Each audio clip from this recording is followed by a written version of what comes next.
We are going to discuss about the multi-dimensionals. Okay, multi-dimensional array in C++.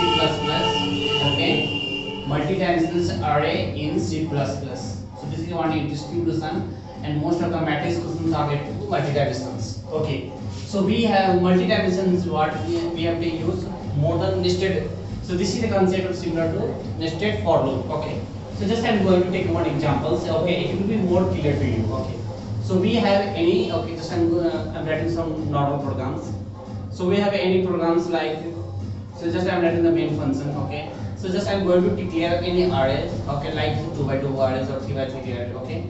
So just I'm declaring the array type is integer with the first and the second one. So first one, this is belongs to the row, okay, row, and the second one is belongs to the column.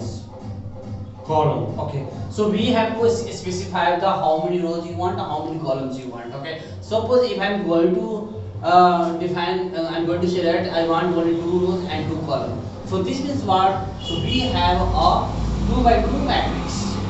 It's a 2 by 2 matrix. So if you want to make 3 by 3, so you can make them the size as 3 and the 3. So it is going to become the 3 by 3 matrix. Okay.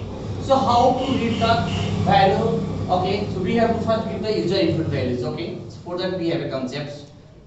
So just I'm going to write what cout, enter the values. Okay, enter the matrix. You can say enter the matrix or enter the value. Okay, enter the value of the matrix So the matrix having the size 2 by 2. So this is for the user reference. I'm just writing the message. Okay, you can write any message for your understanding. So just I'm going to tell. Okay, so for that we have to declare the loop, because we have to give the value 2 by 2 means what? So we have the array something like what? So it always start from 0 to 0 positions, 0 to 1 positions, 0 to 1 positions. This is one value, this is the second value. Similarly, we have a first row with 0 columns, and then first row with second columns. Okay, because if you start from 0, so how to write this in the loop? So for just I'm declaring one more variables. Okay, so just I'm declaring the variables into I and j. Okay, just 2 variables for the 2 arrays, 2 loop. So I'm telling that the array always start from 0, okay, and less than is 2 because the size is 2, and then I plus plus. So this is for the row. Similarly, we have another row. Okay, so for j is equals to 0, j is less than 2, j plus plus. This means what? It starts from 0 up to 1. First row, second row, first column, second column, first column, second column. Similarly, it is going to iterate the values something like that. Okay, so this is for what? This is for row. Similarly, we have a condition. This is for the column. It is going to read the data column wise. Okay, so now we have to give the user input value. Okay, how to get the value? Just we can write C in follow with what is the array name? The array name is A. A is my array name, and this is the row. And similarly, we have a column is J. So in this way, we can. It is going to repeat your loop how many times it is going to depend upon the size of the matrix. If it is 2 by 2, it is going to repeat 4 times. If it is 3 by 3, it is going to repeat 10 times, like 9 times.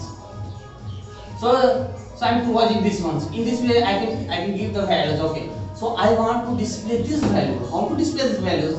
For that, okay, just I'm writing the message. So this is the normal message I'm going to write. So the following values are, just for understanding, the following value of matrix. Okay, this is my normal message I'm writing. Okay, so how to display these values? For that we have to write the loop. Okay, same loop I'm writing 0 to I plus plus. Similarly, we have another for loop. Okay, for j is equals to 0, j is less than 2, and j plus plus. So we have 2 nested loops. So how to display these values? For that we have to write what? Cout with array names. The array name is what? Array name is A, followed with the I and Z. Okay, so what happens? It is going to display a value. If you want to display the number or data, whatever it is, so we can write, okay, otherwise you will get the directly values, okay. And then we have to close our loop. Then finally we are going to return by default 0 as the value, okay. So in this way we can write any number of the matrix. So this is for what? This is for the user input values.